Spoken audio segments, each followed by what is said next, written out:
Hey, it's me, Camilla. I'm making a video about injections, and I'm gonna show you needles that I got when I went to pick up my prescription. They gave me the wrong length needle, so it's the correct gauge, but these are like a combo needle. So basically, I used the injection needle to draw through. So it literally took like I don't know, like 6 or 7 minutes to fill this to 0.4 on this. So it's kind of hard to see in this, but it's supposed to come to right here, so I've got to put a little bit more back in here. So what I do, and when you draw, you want to inject in the very center of the bottle.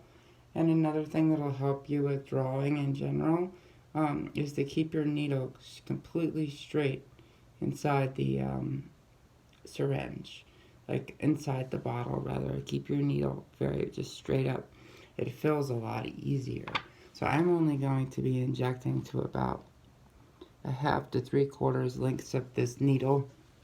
I'm going to go ahead and show you how I do this. I have another video that shows this, but basically I'm doing this for educational purposes. So this is I'm gonna need to show this to basically explain this. You just need to take a fresh paper towel and either alcohol wipes or alcohol, and I've already wiped the vial before I ever draw the needle up, and I've wiped alcohol all on this space. So hang on, I just want to make sure this is appropriate. So I'm just going to inject right over here. This is for subcutaneous shots. So I've already actually prepped this area. So I'm just going to go ahead and poke myself. You have to find a spot that doesn't hurt, and it may take you a little while to get used to doing this. You want to hold it like you're going to throw a dart. That allows you to have a lot of control over your entrance and your injection overall. Because when you're injecting it, you have to have control of your needle. So sometimes the skin is hard to break, and you'll see it's actually it can be hard to break the skin. So I'm going to do this up close to help show you.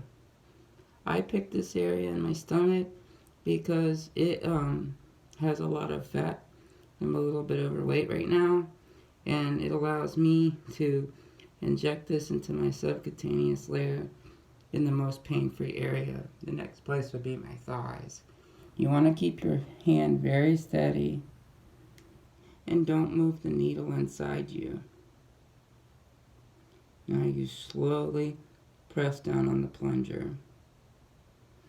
This is a slow process because Estradiol Valerate is a thick serum. The viscosity is so thick that it's hard for it to go through the needle in a timely fashion like other medications that are injected, like for instance dexamethasone, a steroid. It comes right out of the needle. This takes time.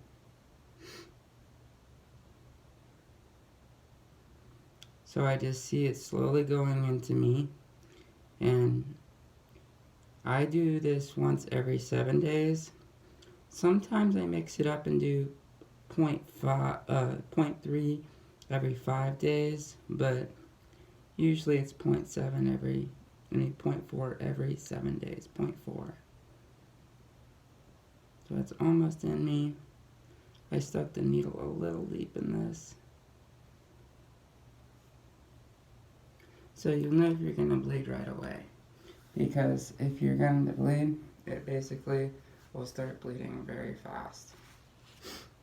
And I made the mistake of not checking long enough, and I had a white skirt and a white shirt on, and I bled all over my shirt. So that's how you inject it. It's not very painful, but you have to have a very steady hand. And one last thing that's important with these is always safely discard these. So you should have a sharps container for used and spent needles. This cap is basically I lifted out. Now it's no longer engaged. It cannot poke someone, But this basically is a disposal needle. It's the purpose of them. They're kind of hard. I don't like them. If you have an actual drawing needle and an injection needle separately, they're a lot easier to manage. But that's basically it. I take this in conjunction with spironolactone twice a day, and I prefer this because I'm less moody and it's a lot more stable and my hormone levels stay more balanced all the time. One of the downsides I have is hot flashes and crying really easy. Sometimes I cry over nothing, but that's like the shot. Consult with a doctor if you're interested in the serum, the Estradiol Valerate, because it is an amazing way to deal with HRT consumption opposed to the pill, because you lose such a big amount of the medication's potency through your kidneys and liver, and it's excreted, I think, through the kidneys. I'm not sure, don't quote me on it, but look it up if you want to know. This has a very long half-life, so it's able to absorb slowly, but you basically have high levels relatively quick after doing the shot. And if you're feeling cranky and moody and like low energy from not doing your shot, like day 5 or 6, you'll feel a lot better within a couple hours of doing your shot. So this is my experience with the shots. I've been doing them. I looked on my calendar, like just a little over a year and a half. I've been on the injection for a year and a half and on the pills for 8.5, and this is a lot better as far as Estradiol Valerate. It is a lot better than the pills, and I've had so much more benefits from it. I hope you enjoy this video and have a wonderful day. Oh, and if you haven't already, please give me a thumbs up, like this video, and subscribe if you haven't, because I'm going to be uploading more content this week. Bye bye everyone.